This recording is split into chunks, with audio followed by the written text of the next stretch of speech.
എലപ്പുള്ളി ബ്രൂവറിക്ക് സർക്കാർ നൽകിയ പ്രാഥമിക അനുമതി ഹൈക്കോടതി റദ്ദാക്കി. വിശദമായ പഠനം നടത്താതെ പദ്ധതിയുമായി മുന്നോട്ടു പോകാനാവില്ലെന്ന് കോടതി പറഞ്ഞു. ബ്രൂവറി അനുവദിക്കണമെന്നായിരുന്നു സർക്കാരിന്റെ ആവശ്യം. എന്നാൽ വിശദമായ പഠനം നടത്താതെ പ്രാഥമിക അനുമതി നൽകിയത് ശരിയല്ല എന്ന് കോടതി പറഞ്ഞു. പാരിസ്ഥിതിക ആഘാത പഠനം നടത്തിയ ശേഷം തീരുമാനിക്കാമെന്ന് ഹൈക്കോടതി വ്യക്തമാക്കി. മലിനീകരണ പ്രശ്നം ഉൾപ്പെടെ ചൂണ്ടിക്കാട്ടി ബ്രൂവറി ആരംഭിക്കുന്നതിനെതിരെ പ്രദേശവാസികളുടെ പ്രതിഷേധം ഉയർന്നിരുന്നു. പ്രതിപക്ഷവും പദ്ധതിക്കെതിരെ രംഗത്തെത്തിയിരുന്നെങ്കിലും സർക്കാർ പദ്ധതിയുമായി മുന്നോട്ടു പോവുകയായിരുന്നു.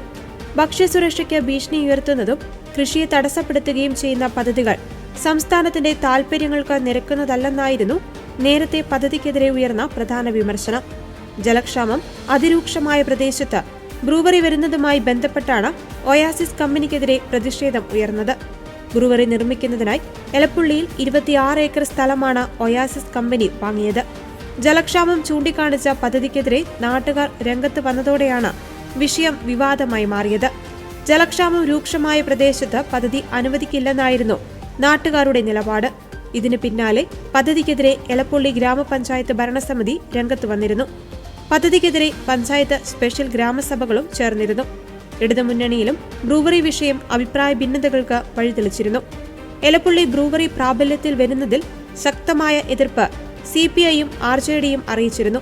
പദ്ധതി നിഗൂഢമാണെന്നായിരുന്നു CPI നേതാവ് ബിനോയ് വിശ്വത്തിന്റെ പ്രതികരണം.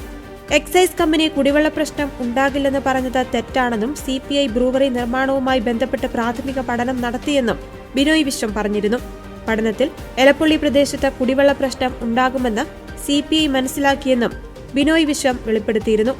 ഒപ്പം മുന്നണിയിൽ ചർച്ച ചെയ്യാതെ എങ്ങനെയാണ് ഇത്തരമൊരു വലിയ വിഷയത്തിന് സർക്കാരിന് അനുമതി നൽകുവാൻ കഴിയുക എന്നും ബിനോയ് വിശ്വം ചോദിച്ചിരുന്നു. ഇതിന് പിന്നാലെ LDF യോഗം ചേരുകയും ബ്രൂവറി നിർമ്മാണവുമായി മുന്നോട്ടു പോകുവാൻ തീരുമാനിക്കുകയുമായിരുന്നു. കഴിഞ്ഞ തദ്ദേശ തെരഞ്ഞെടുപ്പിൽ ബ്രൂവറി സമരം നടന്ന എലപ്പുള്ളി, പുതുശ്ശേരി പഞ്ചായത്തുകളിൽ LDF തിളക്കമുള്ള വിജയം നേടിയിരുന്നു. ബ്രൂവറിയുമായി ബന്ധപ്പെട്ട് പ്രതിപക്ഷം ഉയർത്തിയ ആരോപണങ്ങളെല്ലാം തകർന്നതായി CPIM വ്യക്തമാക്കിയിരുന്നു. വികസനമാണ് ജനങ്ങളുടെ മനസ്സിലെന്നും അതിന്റെ തെളിവാണ് ഇടതുപക്ഷത്തിന്റെ മിന്നും ജയമെന്നായിരുന്നു CPIM Puthussery area secretary Nithin കണിച്ചേരിയുടെ പ്രതികരണം. കോൺഗ്രസ് ഭരിച്ചിരുന്ന എലപ്പുള്ളി പഞ്ചായത്തിലും CPIMന് ഭരണമുണ്ടായിരുന്ന പുതുശ്ശേരിയിലും തെരഞ്ഞെടുപ്പിലെ പ്രധാന വിഷയം എലപ്പുള്ളി ബ്രൂവറിയായിരുന്നു.